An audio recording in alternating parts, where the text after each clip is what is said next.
You ask Tiger to solve. This deals with linear equations with one unknown. The final result is y equals -43/10. Let's solve it step by step. Simplify the expression. Expand the parentheses. Multiply the coefficients. Simplify the arithmetic. Group all constants on the right side of the equation. Add 100 to both sides. Simplify the arithmetic.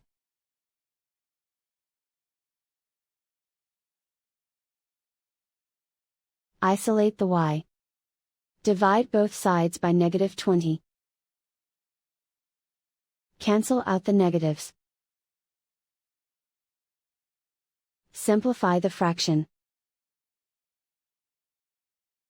Move the negative sign from the denominator to the numerator. Find the greatest common factor of the numerator and denominator.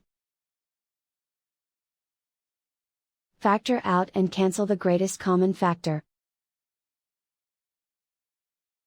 And so the final result is y equals -43/10.